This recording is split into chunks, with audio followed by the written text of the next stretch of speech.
major topics left and we're done.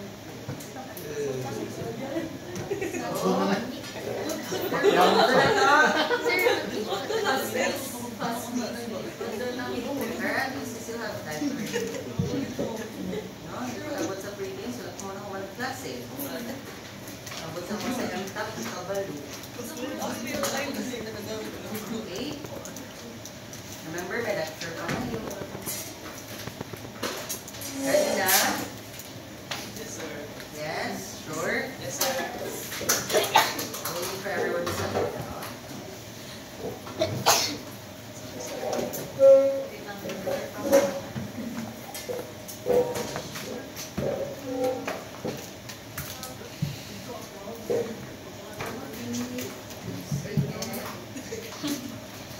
Isa din naman yung bottling ninyo? Yes? Yes, nasa practice. Wala kayong choice na medtech yun. Sige. Ready na? Yes, sir.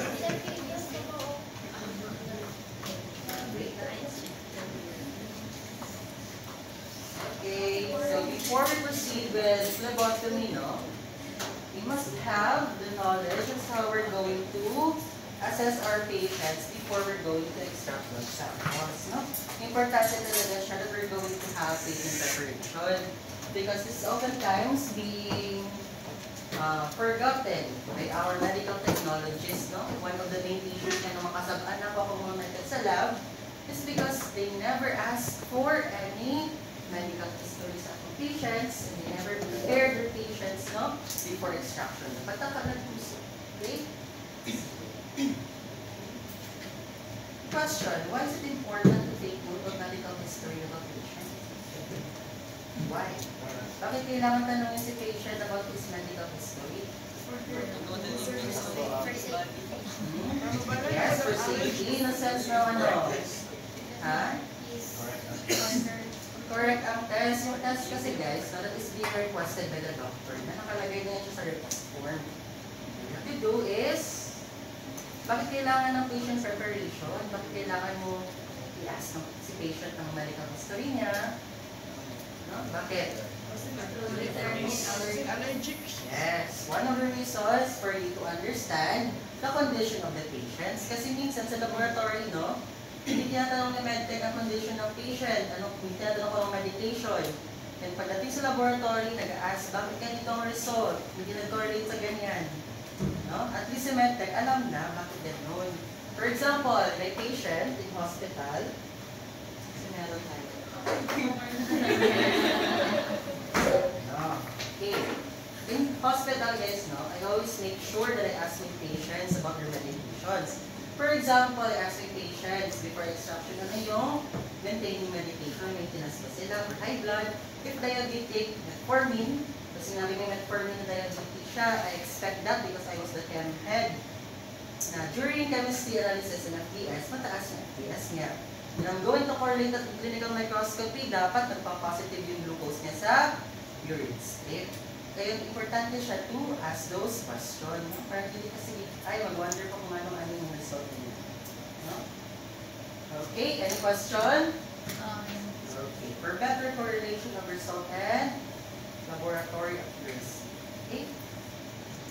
Our learning objectives explain the different factors that may contribute to variation of patient laboratory result I mentioned a while ago.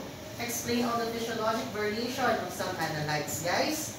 Hindi po lahat ng analytes same ang value all throughout the day. There are analytes or blood substances in the blood na iba ang level niya during morning, iba din ang level niya during afternoon.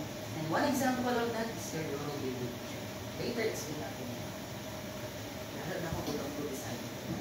Okay? Tingnan lang guys ha, pag yung mga subtime, sila ay converted yung mga subtime. Okay? Factors that may contribute to the variation of patient laboratory result, of course, exercise. In terms of exercise, are you familiar with different enzymes present in the body? No? In chemistry, we are assessing body enzymes. One of those are your CKMP, your creatine kinase. Creatine, familiar with creatine? These are like products in our muscle metabolism. So si patient, no, mag-undergo siya ng exercise, or physical activities, expected na mataas yung mga analytes na yun associated with our muscles. In fasting naman guys, no? Are you familiar with the fasting hours? Yeah. Minsan, pinafasting mga parents natin before extraction. Why? We need to do fasting to get the baseline. Baseline of the amount of substance. Kasi, pag hindi tayo kumuha ng baseline, no, erroneous masyado ng result natin. Kasi, kumakain tayo all throughout the day. Iba-iba ang amount of food that we're going to take. So, dapat, si patient nakapasting, para pagkuha ng sample niya, as we assess that one, baseline yung result natin. No?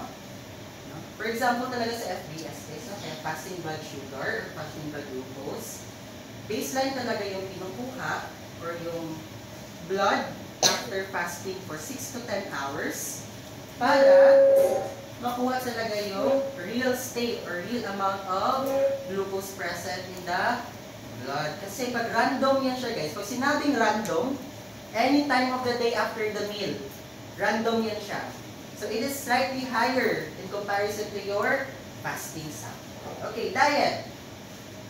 Some of your tests would really require diet, no? Especially in testing for lipid profile, no? Among all the lipid profile, familiar na ba kayo? Anong components ng lipid profile? Those are your triglycerides, cholesterol, HDL, and LDL.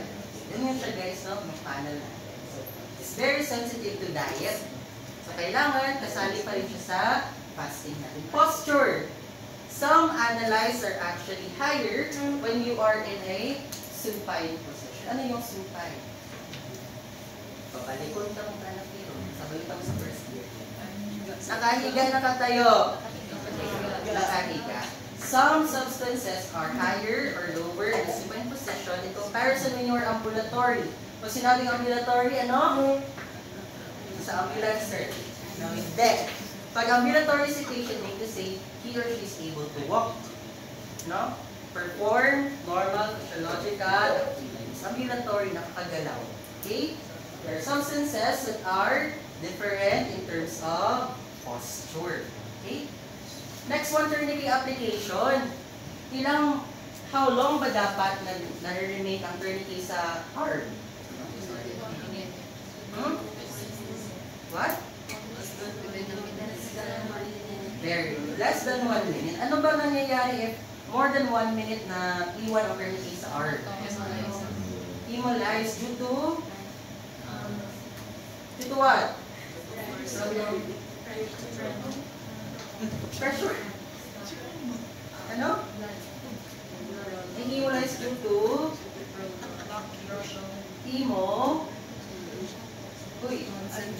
concentration.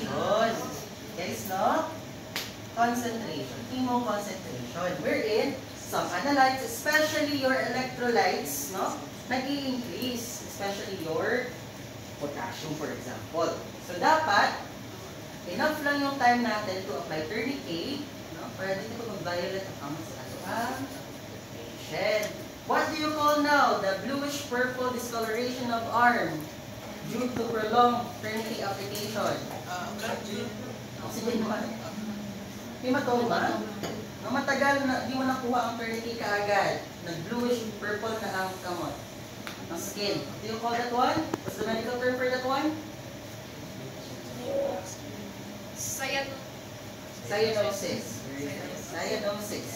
This is the medical term for bluish or purple discoloration of the skin due to lack of oxygen. Okay. And what do you call now the lackness of oxygen?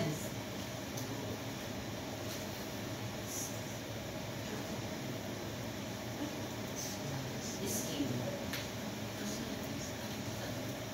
Okay? Because of lack of blood flow present in that certain part of the body, kaparoon ng skin niya. Hindi na-deliver si oxygen. As the oxygen is not delivered in this part of the organ, no, nag-deliver yung level of oxygen, nagiging purplish blue ang color ng skin, called now cyanosis. Kaya ngayon lang na-encounter ko first ako. Ngayon lang. Now yun. Okay? Tobacco smoking in nicotine, no? paano ba nakaka-affect ang tobacco smoking or nicotine in our laboratory result? And what result kaya? You have any idea? Meron? Wala, sir. Wala lang. Okay. Tobacco smoking, especially nicotine, has an effect on the WBC count. Okay, this table has an effect on WBC count because nicotine and cigarette smoke is actually considered foreign substances in the body. Remember that when our body detects foreign substances, ano nga yung cells ang tumataas? WBC. So, na-address the WBC as foreign objects in tobacco smoke. Therefore, increase ang level of WBC. What is the medical term for increased amount of WBC in the blood? It's agoy. It's your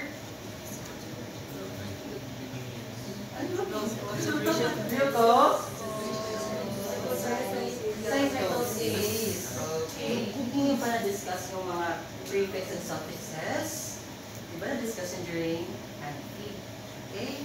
And the leukocytosis. So, nag-i-increase ang WBC due to tobacco smoking. Alcohol ingestion. Okay, in alcohol ingestion, of course, in the liver, no? There are enzymes that is highly sensitive to alcohol. Nagdidetect yung value nila and minsan tumataas. And one of the example of that is your GGT, your gamma-glutamyl transferase. GGT. Don't worry, we'll discuss it in CC2. Okay? Your gamma-glutamyl transferase, this is increased in cases of chronic alcoholism. A board exam question, what enzyme is increased in chronic alcoholism is your GGT or gamma-glutamyl transferase. Okay? We'll dig deeper lang dyan pagdating natin sa end. Stress. Ako, Mr. Taro. Okay? Stress also affects laboratory result. How? Okay? Stress increases very good. Cortisol. And cortisol increases what? What's that? Cortisol is also referred to as one of our glucocorticoids. Pag mataas si cortisol sa body, also glucose increases. Nagdi-decrease yung cellular uptake na glucose pag stress tayo due to cortisol. Kaya, ma-higher na disposition natin sa diabetes. Another one, ang stress, no? Tataasin natin WBC because of stress. Example na yun. Pero marami pa tayo effects na. And lastly, drugs, of course, some drugs elicits different effects of our bodies. Okay, may question pa ba? Overview lang yun ha. It's good to know natin yung mga bagay. Okay, any question? Wala na, sir. Oversaturated namin. Okay. Ano ang pangyaw-yaw din na guys? Sir, na malabas ba yan sa board exam? Yes po. Sir, di ka man yung take board exam. So, one ka man mag-prepare. Sige. Okay. As I mentioned a while ago, no, there are substances that are increased in strenuous physical activities. No? In transient increase, pag sinabing transient, ibig sabihin ang transient? Kaunti. Okay? Lactate, fatty acid, and ammonia. What do you recall now in extraction of samples associated with lactate and ammonia? What are you going to observe back in your procedure in phlebotomy? Pag may request na lactate and ammonia si patient, anong gagawin mo? Very good. You're not supposed to use tourniquet because these substances are sensitive to hemolysis at the same time in the air, no? It's pwede pressure. So dapat you're going to extract without tourniquet. At the same time, upon transport, guys, dapat naka-ice yan sila. Okay, so lactate and okay. Long-term increase naman. Your CPK, AST, LDL. Don't worry, guys, no? Medyo overstimulating siya ng mga terms, however, at least now, medyo acquainted, no? So these are your muscle enzymes. Muscle enzymes. Increase plasma level due to vigorous hand exercise or fist clenching. Your potassium, phosphate, and lactate. Okay, remember potassium is your major intracellular fat. yun. So, upon hemolysis of RBCs, no, nare-release yung potassium, tumataas siya sa CV. Next one, chronic aerobic exercise, no, slightly increase of muscle enzyme, same pa rin, CAST, LBN, AL. So, sige lang guys, isa-isa lang na at least na-aware mo, no, na ang kanang mga substances, they vary from various activities. Elevated levels of proteins in urine, proteinuria are observed, guys. No? We have these types of different types of proteinuria. Hindi lang siya isa. And AUDF na yan siya. AUDF. Okay, so there's one type of proteinuria that is increased, no? That is present in our urine. Supposedly, proteins should not be present in the urine. Except in disease condition, no? In pathological condition. However, there's a physiological condition wherein protein is present in the urine. This is in the cases of prolonged standing. So, what do you call that one is your orthostatic or postural or orthostatic proteinuria because of pressure applied in the veins in your feet. No? Na pupush si protein out to our renal tubule. Kaya lumalabas si protein sa ating ihip. So, this is very common in sales ladies, militaries, so, proteinuria. Postural, orthostatic proteinuria, or military proteinuria. Okay? Next one, variations of plasma concentrations in hormones. No? Increase in prolactin. Marimbal kasi prolactin. Anong function niya? Nanatili. Is it production or ejection of milk? Okay. Somatotropin, what decrease in SH at don't worry guys, discuss natin siya sunod. This is also your platform. Vigorous hand exercise result in 0.9 milligrams per deciliter to 20 milligrams per deciliter decrease in plasma lactate in intense hands. No? That is why it's very sensitive. If you're going to deal with samples associated with lactate, masyado siyang sensitive. Bawal ka mag-tourniquet, dapat upon transport, naka-ice siya. Okay? Mabilis siya mag-change, guys, because lactate alongside ammonia, once exposed in air, wala na siya. Okay? Very sensitive. Fasting. So I mentioned a while ago that fasting is important in some tests. Fasting requirements between 8 to 12 hours. Yung 8 to 12 hours na yan, guys, kasama na yung CFBS natin, si lipid profile. Okay? Fasting specimens, that includes your FBS. Ano mean ng FBS? Fasting blood sugar. Sir, we really prefer to call that one fasting blood glucose. Kasi glucose naman yung lipids, lipoproteins, and some hormonal assays such as your growth hormone and cortisol. Next one, fasting for 48 hours may increase in serum bilirubin. Ano ba yung bilirubin? These are one of the degradation products of your hemoglobin. No? Pag ginagamit si hemoglobin, nagiging bilirubin mo siya. Don't worry guys, we'll discuss it. 1 on cc, 2. Okay, fasting for 72 hours may result in increase in plasma triglyceride in males, while glucose decreases in healthy women. Okay? Basal state collections is early morning blood collection. So I mentioned a while ago, dapat baseline siya, di ba? For us to get the actual measurement or amount of substance present in our body. Kasi pag hindi basal state yun siya, guys, erroneous masyado yung result natin. Instead of the normal yung patient natin, madadiagnose siya na with pre-diabetes. So, importante talaga siya na tama yung timing, tama yung fasting ng ating patients. Basal collection. Basta yung basal, from the moment you wake up, from your fasting from last night. Okay? Next one. So, yung mga substances that require basal state collection, of course, glucose, as I mentioned a while ago, lipids, lipoproteins, and electrolytes. Lipids, guys, is it included ba si cholesterol? Included ba si cholesterol sa lipids? Kasali ba siya sa lipid profile? Yes. However, guys, no, in Bishop, I don't know, ipagkasan niya pa, cholesterol does not require fasting. Among the parameters of lipid profile, si cholesterol lang ang hindi kailangan ng fasting. Okay, tandaan niyo yan, ha? Tumalabas din sa board.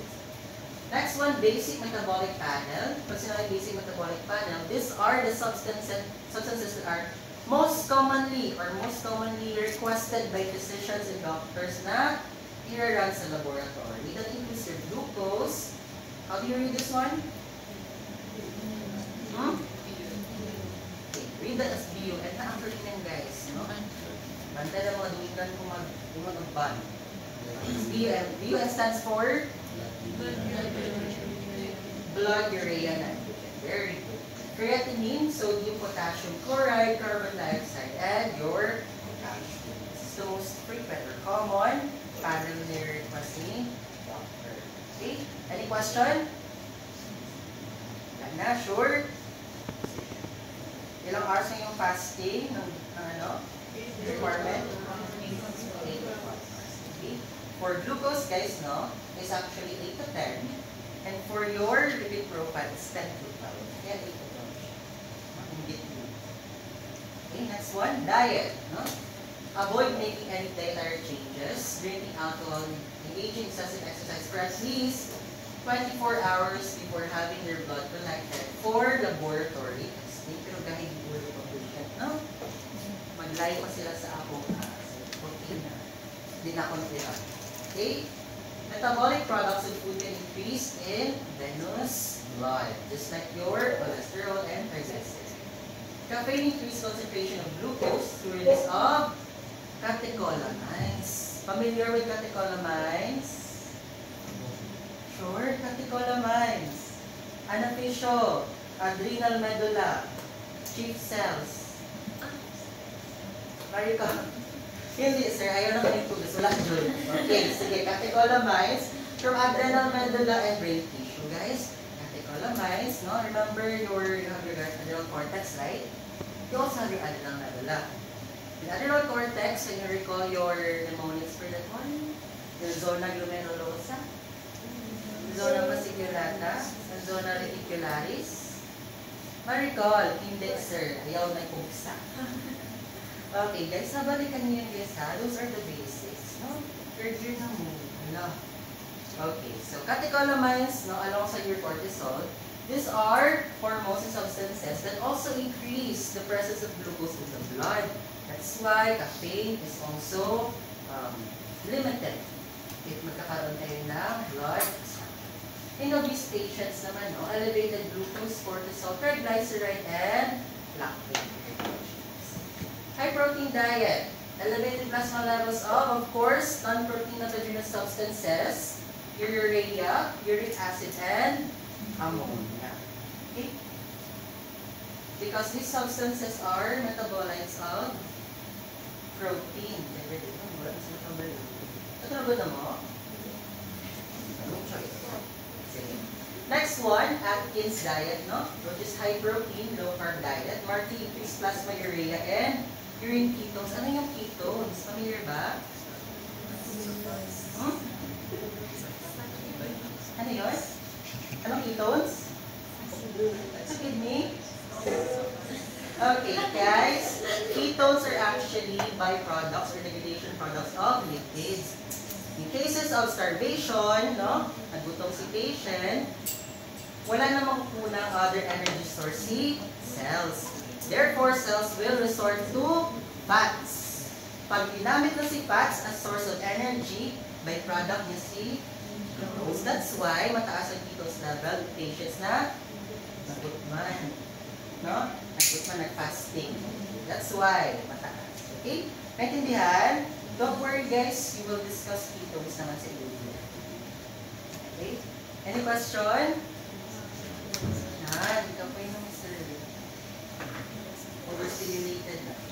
Glucose, lipids, and catecholamines may show variations because of post-absorptive hormones. So the absorption of these substances also rely on the presence of hormones. Don't worry guys, no? This is just an overview. You don't have to overcomplicate yourself. Accept it as is. Okay? Accept it as is for now. Okay. Next one. Renin blood level is collected after 3-day low-salt diet for growing. I don't know if I recall nyo pa obvious. Ako magsalig ba? Are you familiar with RAAS? renin, angiotensin, aldosterone system in your homeostasis topic. Sino alihin mo? Leslie, wala ka na dito. Wala kang masumbungan. Okay. So renin, guys, this is one of your hormones that regulates blood pressure and sodium levels in the body. Kaya 3-day low salt diet, no? So in our collection of that one, kailangan talaga 3 days kasi masyadong sensitive and powerful to serum. Okay? Next one, ethanol ingestion. Ano nga yung ethanol? Usually seen in what? Alcoholic beverages. Okay? It elevates your plasma lactate, urate, and triglycerides. And of course, chronic alcohol abuse, as I mentioned a while ago, will increase the presence of HDL, GT, gamma-glutamic transferase, and uric acid. Is HDL bad or good cholesterol? It's actually your good cholesterol. No? High density lipoprotein is your good cholesterol, while low density lipoprotein is your bad cholesterol. Okay? Any question? Hindi ko muna explain si Renin guys kasi okay? Okay, your favorite one. Let's get in your box na book. Posture, no? Okay. Which is preferred upon collection of blood? No? Upright position or supine or lying position. Recommendation, patient should be seated or supine for at least 15 minutes before collection. No? Dili na bago pa lang kalingkod, dito usok na ninyo. Let your patient rest more. Okay, to balance the internal environment. According to NSCP guidelines for lipid tests, NSAP guys is actually one of the governing agencies that creates guidelines for lipid determination. Patients should be seated for 5 minutes before sampling to prevent, as I said a while ago, hemo concentration. Kasi in case of hemo concentration guys, no, lahat po yan na analyzing substances sa blood nyo, elevated yan lahat. Okay, so erroneous na yung result mo na. Hindi lang siya chemolized, related pa rin lahat yung analysis. Next one, changing from supine to a sitting or standing position causes constriction of the blood vessels and reduction of plasma volume, increased levels of albumin, enzymes, and calcium. So upon laying down, talit mo nagbangon and nagpa-extract, observe that there will be changes or increase in the levels of the volume, especially your albumin. Ano ba yung purpose ng albumin natin?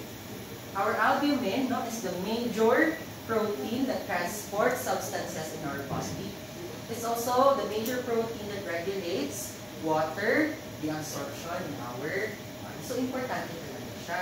So, pag mali pa lang ang inyong preparation sa patient, no, erroneous na inyong results. Lastly, changing from sitting to supine, nakita pagkalit, causes shifting of water and electrolytes into tissues, causing hemo concentration. Again, increased levels of proteins, lipids, BUN, iron, and sugar. Ano mag-arte? Okay? So, isa man din buhatan na. Indugo na lang si patient. Okay, so yun yung mga changes next, ha? Just reminded you. Okay? You can actually make a table. Sa reviewer namin naka-table. Okay? Next one. Changing from standing to supine causes extravascular water to transfer to vascular system and dilutes non-diffusible plasma constituents, decreased levels of cholesterol, triglycerides, and protein. So, nag-dilute daw ang sample. Therefore, decreasing. Pag nag-dilute siya, no, nagiging malabnaw. Nag-i-increase ba ang sample or nag-decrease? Nag-decrease. Okay, next one. Significant elevation of potassium after 30 minutes of standing is due to release of potassium from muscles. As I said a while ago, no? Due to certain exercises and activities, since intracellular dapat si potassium, because of that, of your actions, nanalabas si potassium sa ating cells. Therefore, increasing it in our blood. Next one, prolonged bed rest, no? Sa mga bedridden natin na patients, results in decreased plasma albumin due to fluid retention. This is one of the reasons why Why guys, if you can notice, those bedridden patients, I don't know what's the term in this side. It's pupong, edema, pupong, tama, namamanas. Correct? Nakita na niya. Okay.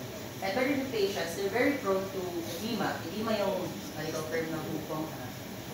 Because, nadi-decrease yung plasma albumin. As I mentioned a while ago, that albumin plays an important role in water regulation. Pag walang albumin na sa plasma natin, walang really absorb or mag-carry ng water to various parts of the body. Na-maintain siya sa parts ng ating body na hindi siya na-drain. Usually in our hands, in our limbs, in our feet, no? And usually masyadong manas yung hands and feet ng patient pag bedridden. Na-gets? Okay.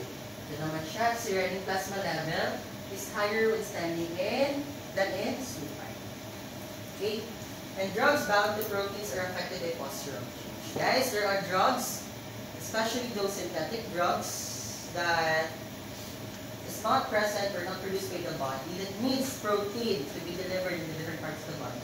Ano nga yung lipid-soluble drugs natin? Vitamins? Added. Very good. So, just like those lipid-soluble drugs natin, no, they really require carrier proteins such as your albumin to be transported in different parts of our body. So, pag wala yun, no, hindi siya na-transport, hindi na-receive ang other parts of the body natin ng mga drugs or vitamins na yun, therefore, depleted siya sa ating body. Kasi hindi naman nakapag-produce ang body natin ng mga substances na yun. So, without the protein, walang ma-receive ang ating body. Any question? Wala na, sir. Okay, sige. Next one, tourniquet application. No, masyado. Okay. So, maximum 1 minute application of tourniquet should be observed. Pag better pa rin pag less than 1 minute. Are you aware of the proper removal of tourniquet? When mo ba siya dapat tanggalin? After extract. Do you know guys, Rodak, alam niyo Rodak? That's the reference book for HEMA. That the proper removal of tourniquet is when there's backflow. Pag nakita na si backflow, remove. Why? Because when you retain your tourniquet while you were pulling your plunger, nandun pa rin siya. The case of hemoconcentration is still present. Okay? Kasi hindi ka natatanggal sa tourniquet. So it is advisable to remove the tourniquet once may backflow na siya. Okay? Ano naman purpose of tourniquet mo?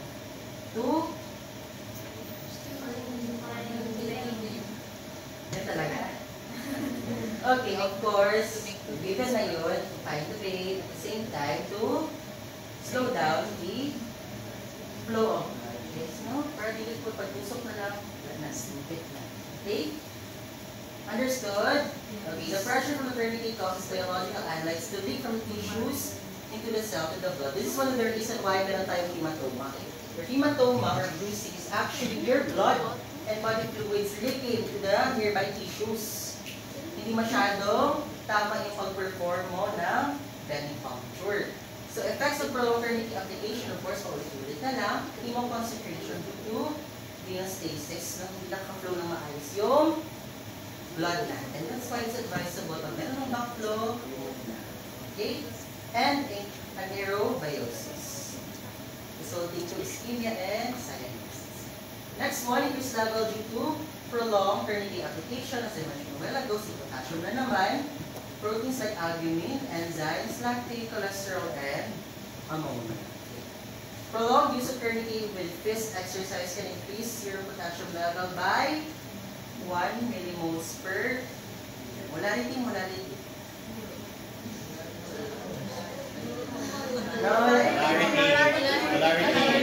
Ano?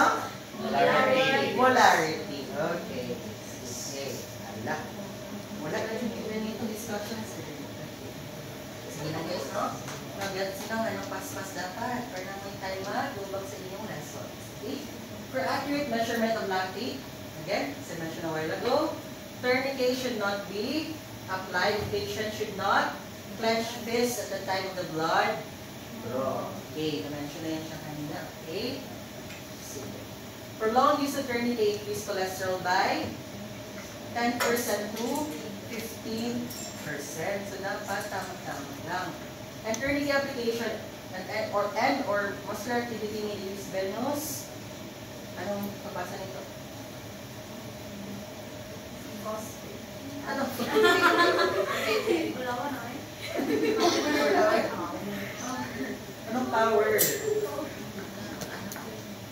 Partial pressure on oxygen and your pH. Okay? Partial pressure of oxygen or pH na. Analytical chemistry, sinong prof? Ano yan? Ano guys ha? Okay, agoy. Servo, interfere. Sa unang servo, nag-tudos. Next one. Okay, tobacco smoking guys, no? Increased levels in catecholamines, cortisol, growth hormones, glucose, cholesterol, triglyceride, ammonia, urea, lactate, and insulin. So, sir, dapat maligalilo ko para gusto ko muna. No? So, hindi pwede guys, no? Because growth hormones should be excreted naturally. Okay? In chronic smoking, elevated plasma lactate, insulin, epinephrine, growth hormone, and increased urinary 5-HIAA. Ano yung 5-HIAA? 5? Sir, may kabaluan ano? Guys, this is one of the substances necessary in your metabolic processes. That will be discussed na, hopefully, sa inyo sa body fluids. Maabot mo na. Who's your professor for UPN? Ma'am? Bea Gapasi. Ma'am Bea Gapasi. And Sir Charles. And Ma'am Cathy. Okay. Because for the past 2 lectures kayo sa MTAP, kasi I teach that one, wala din sila kaabot o body fluids. So, pag-lecture na ako nagawang lang yung atas ng fluids. So, sige lang, kapakanatan mo siya guys. And lastly, we discussed what levels of vitamin B12 is also observed. What is the medical term for vitamin B12? It's your? Sure?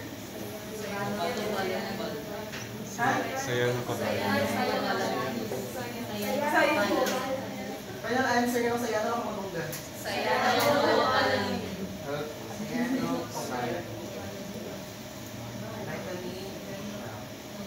essential as well in your termination of anemia. Okay. Alcohol ingestion. It may cause increased plasma levels of urate, lactate, triglyceride, and gamma-glutamyl transferase. Okay. Decrease concentration in glucose can be observed in diabetic patients with chronic alcoholism. Ethanol has been found to cause substantial decrease in measurement of ALT. Ano yung ALT? Na-encounter na ba? Alanine aminotransferase, and the old term for that one is SGPT. SGPT is the old term. ALT is your new term. SGPT. Serum aminotransferase. Okay? Up to 50% and your lactic dehydrogenase to 70%. And serum pools to which various concentrations of ethanol were added as representative commonly occurring blood alcohol. Yun na guys, yung point. And of course, stress.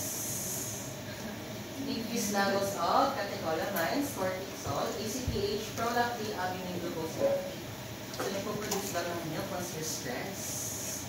At the same time, your cortisol level also decrease, no? So, most likely, no, increase in yung glucose level natin once we were stressed. Tapos magdagdag pa kami stress eating. In cases of mild stress naman, no, slight elevation of total cholesterol, HDL cholesterol declines to almost 15%. Guys, is it good ba to have a higher HDL or lower HDL? Higher. It's actually preferable to have high HDL level because HDL will transport your triglycerides well back into the liver. Okay? Drugs. Medications affecting plasma volume can affect protein, RBUN, iron, calcium concentrations. Sample collection from therapeutic drug monitoring, may natawag ng TDM guys. That will be discussed on your CC2 na, or later part of your CC1, TDM. They should be scheduled along to trough and peak level. Because in drug determination guys, we have our trough and our peaks, no? We have to measure the drug level at its lowest concentration and also measure the drug level at the highest concentration para ma-determine natin ang amount of drug present in the body. So, iba naman yung drug testing using urine test. Iba din. Okay? Next one, hepatotoxic drugs can elevate liver function enzymes. So, in some cases, na that patients undergo liver transplant, there were drugs na ina-administer si doctor. They have to take a specific period of time to supply the nutrients that the liver has to take. Okay? Diuretics can cause decreased plasma sodium and potassium. Ano ba yung diuretics? Yes, very good. Diuretics actually will require you to absorb and release more water. So, in cases of diuretics intake, no, masyadong maraming urine output si patient, causing now dehydration. Okay? One of the side effect dehydration. Opiates can increase liver and pancreatic enzymes. Dietary supplements containing biotin can create significant variations in immunoassays. So, immunoserology, you will encounter that one. Pero sige lang guys, I don't know if I will be the one to check that one. Common concern. Next one, analytic methods that are based on oxidation reduction reactions may be influenced positively or negatively by digested substances such as ascorbic acid or vitamin C. Guys, please take note of this paragraph, no, or statement, because this is the most common interfering substance in laboratory. No? That's why importante rin yung pag-ask ng medications ng patients, because yung mga principles ng test natin mostly is oxidation and reduction. And vitamin C interferes with that principle. And sometimes nagkakaroon tayo ng false positive and false negative reaction.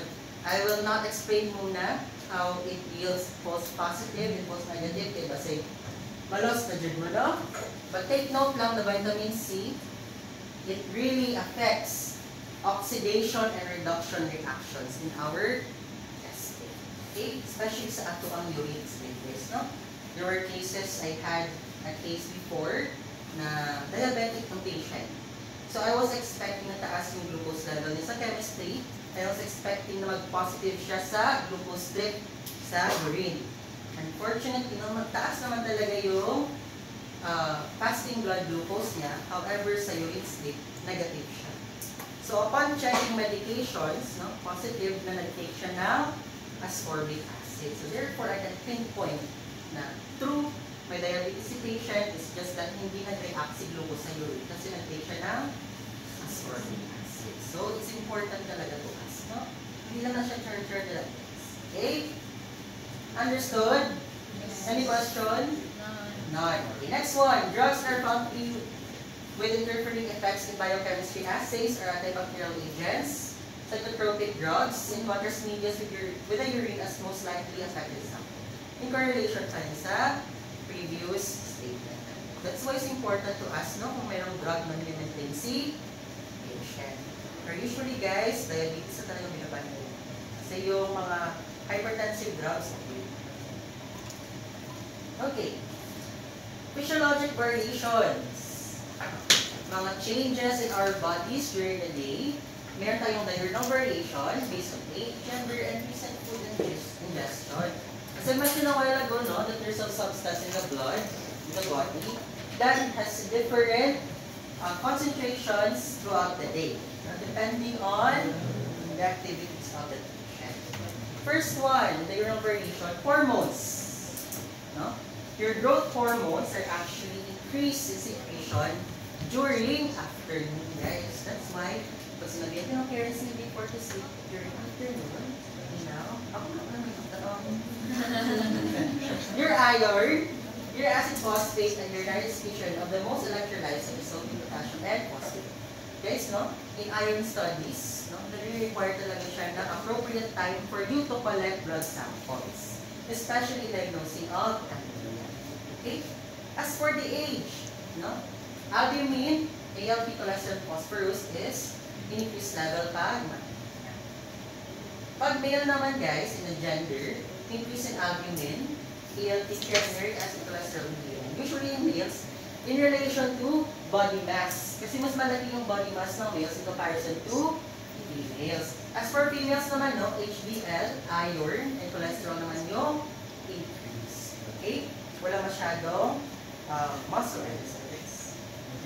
For recent food ingestion, increased level definitely pag kumain ka before your extraction, tataas talaga si glucose. Also your triglycerides. Your gastrin. Your gastrin, guys, is your hormone that initiates hunger. No? Pag kayo kumakain, tumataas yung, even though the presence of food in front of you will increase the presence of gastrin kasi nasi-stimulate siya. Also, free calcium nutrients. Okay, in some instances, no, it was not referred to as free calcium. Pag nakita nyo ionized calcium, nabasa nyo na ionized calcium, some reference book. Pag sinabing ionized calcium, guys, synonymous lang yan siya sa free calcium. Meaning to say, it was not bound to any protein or substances, stand-alone siya. Okay? Ionized calcium or free calcium. You can use the one interchange. Okay, any question? None. None na. Next one. Okay. We have now your laboratory test affected by diurnal variation. As I mentioned a while ago, no, that there are substances that are different in concentration throughout the day. Meron mga substances na mas mataas during the morning, meron mga substances that increases in the afternoon. Okay. First one here is cortisol. Your cortisol peaks at 4 a.m. to 6 p.m. Guys, no? So it is expected, it's best to extract sample for cortisol at around this time, pag mataas siya. 4 a.m. to 6 p.m. Lowest naman siya at 8 p.m. to 12 p.m. Okay? 50% lower at 8 p.m. than 8 a.m. Why? Because of increased stress. Kasi pag mata ka, stress tayo, like kung tulog ka, wala kay stressors. Hindi naman ka. Okay, next one. Your adrenocorticotropic hormone. Basahan na. Okay, sige na lang. Or ACTH, no? Lower at night and same increase with stress. Guys, your ACTH is one of the hormones that initiates the secretion of your cortisol. So parang connected pa rin sila, no? Next one, plasma renin activity, lower at night and higher standing than supine. Kasi your renin is actually produced in your kidney. So mas mataas siya on standing than laying. Okay? Next one, aldosterone. Lower at 9. No? Balik tayo na hanapin natin. Ano nga yung purpose or function ni aldosterone? It will what? It will stimulate it will stimulate what? Reabsorption of? Yes, very good. It will stimulate the reabsorption of sodium. Tandaan ha? Okay, together with your renin yan siya. So that's why your renin, aldosterone, catechin system. Okay, next one, your insulin is actually lower at 9. What organ produces insulin? Pancreas. Very good. Okay, tandaan guys na, this basic na dito siya na fish. That's your pancreas. What cell in pancreas? Beta cells. What are the 3 cells found in pancreas?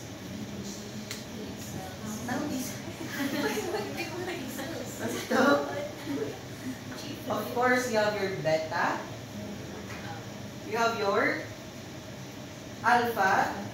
And have your alpha, beta, and your delta cells. Tandaan guys, you have your 3 cells in your pancreas. Your alpha cells, Your beta cells and your delta cells. Your alpha cells, this secretes what hormone? It's your? It's your? Glucagon. Tama? Glucagon. Okay? Your beta cells will secrete your? And your delta cells will secrete your? Somatostatin. Okay, very good. At least medyo may naka-recall. Okay, tandaan ha? Somatostatin for delta cells. Okay. Next one, growth hormone. Higher in afternoon and evening. Okay, your acid phosphatase. Higher in afternoon and evening. Usually in males. Guys, acid phosphatase is present only in females at lower concentration. This is why acid phosphatase is used highly in finding justice for rape victims. This is used because ACT is mainly found in prostatic secretion of males. Pag nakita yan sa females, affirmative, no? Victim of sexual abuse. Okay, acid phosphatase. Next one, thyroxine, increase in exercise. Thyroxine is also known as your T4.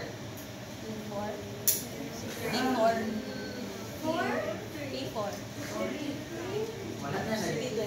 T4. It's your T4. Sino ko si T3?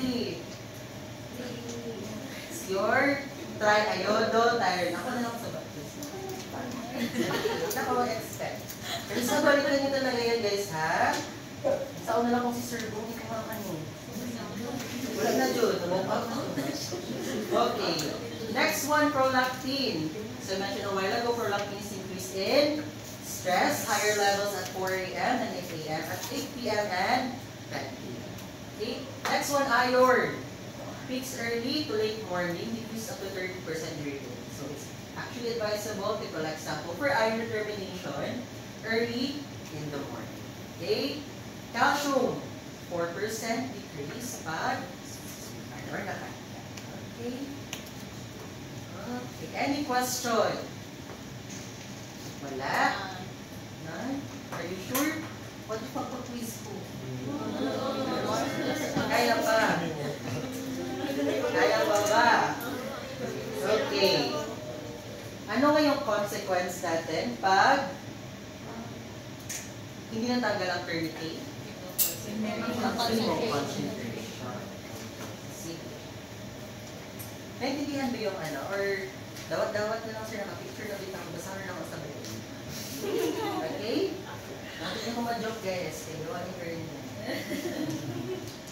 Any question? Wala? Sure? Yes? Wala. Katulog na ko sir. Let us go na. Sige, wala na Jod? Pwede pa ako mag-question?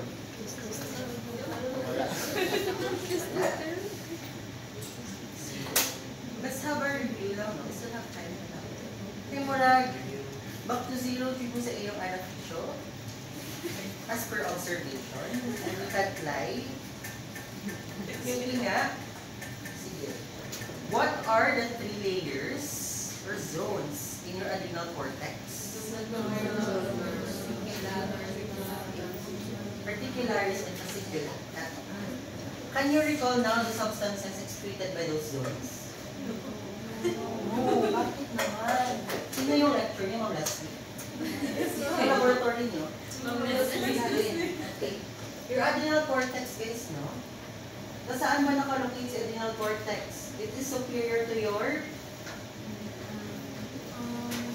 sa adrenal. Adrenal. What does renal mean? Kidney. Ad means above. Therefore, nasa above siya ng kidney natin. Adrenal cortex. Pag sinabing cortex, guys, what does it mean? Is it a covering or the content itself? Pag cortex, it's the covering. No? It's the outside layer of the organ. Pag sinabing medulla naman, yun yung nasa loob. Okay? Pag sinabing cortex, kasi guys, ganyan yung shape ng adrenal cortex natin. Ay, adrenal gland natin. So this is the cortex. Yung outer covering, this is the cortex, this is the medulla. Cortex. Ano Inabot ni Sir Jeff. Abot ka na, di ba ba? Okay, so this is the cortex. And we have 3 layers of the cortex, right? Your zona, first layer. Zona what? Glomerulosa. Okay, zona. Fasciculata. And lastly, your zona reticularis. Now, what are the substances being excreted in each zones? Meron kayong mnemonic at tinuro si Ma'am yan? Wala? Wala? Okay. Actually guys, it's easy to understand. No? Go find Rita. Go find Rita. Go find Rita. Glomerulosa, fasciculata, reticularis. Now, the substances secreted. For glomerulosa guys, it secretes your aldosterone, pero in general term, it is your mineralocorticoids. Ma-recall? Hindi. Ma-recall na?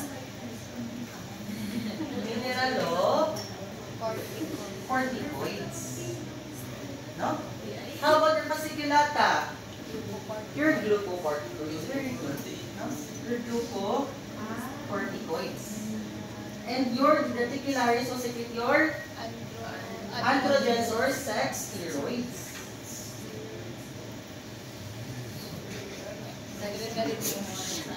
Na-recall na? No sir, naroon naman yung cover na. Okay, pag sabi mo ng corticoids, one of the principal hormone na nag-secrete is your mineral associated with salts. Aldosterone. Si aldosterone. How about glucocorticoids? Corticoids. Okay, very good. It's your cortisol. And your androgens include your progesterone, estrogen, and so on and so forth. Okay. In mineralocorticoids case, no, it is predominantly associated with the regulation of your sodium. Okay, tandaan na, sodium. Si fasciculata with glucocorticoids, cortisol, usually assessment of glucose. Tandaan na. And lastly, reticularis, of course, sex hormones. Natandaan? Okay, ano ba yung mnemonics yan? Go find Rita, make good. Ayun na, sex spaghetti. Sex na lang, sir, kasi sex na madali ito. Go find Rita, make good. Tandaan na? Okay. Cortex to guys, ha? Cortex to. Any question? Na-review na? Tandaan na? Okay. How about the medulla? Yung sa center?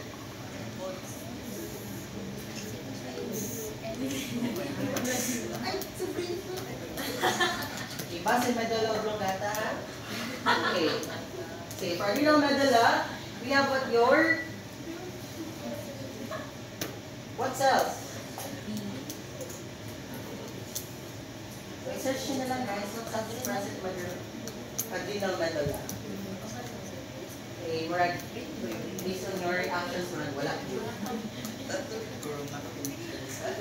Your chromatin cells, very good. Is your chromatin cells. And your chromatin cells will secrete now what do you call that one? Your hormone? Very good. Your catecholamines.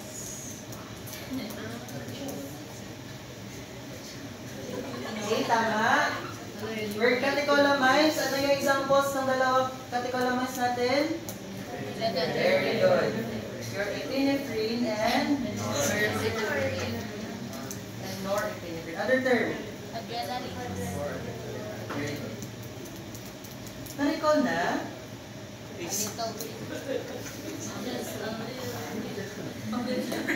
Anong familiar? Dapat alam niya na third year na kayo.